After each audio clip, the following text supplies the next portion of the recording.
Okay, so where the last video left off was me talking about the intensities and the intensities of these bright spots. And so the central one in the double slit diffraction interference pattern, the central bright spot or the central fringe will be the darkest, the brightest. And then as you go out, they'll get less and less. And so if we were to plot them, and if you printed out those sheets, then I left you space to plot them. So we would put the central max here. And then on either side will be the first, and then the second, and the third. So first, second, third, first, second, third. And on this side will be the intensity, the brightness when we're talking about light. Okay? And so for a double slit diffraction pattern, it would look like this.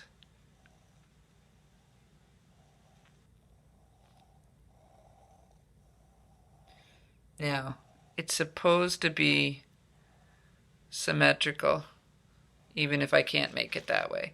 Okay, so obviously the central one is the strongest, and then they get weaker symmetrically as they go out.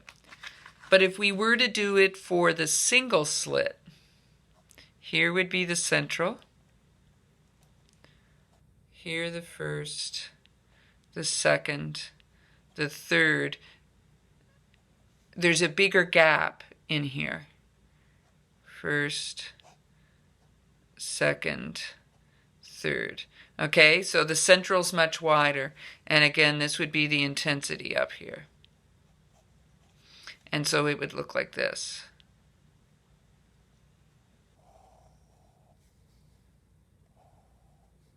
Hard to know where to come down when my hand's in my own way. Okay, so clearly easy to tell the difference because the central one is much, much bigger.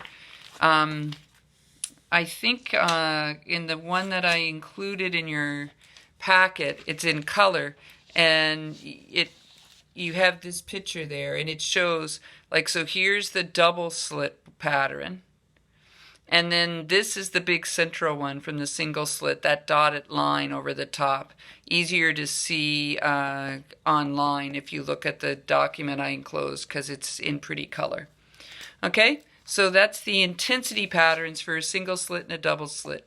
We have one more thing left that we will do in tomorrow's. We have some questions for you using lambda over D equals X over L, and lambda over capital D equals X over L, and one more concept, okay?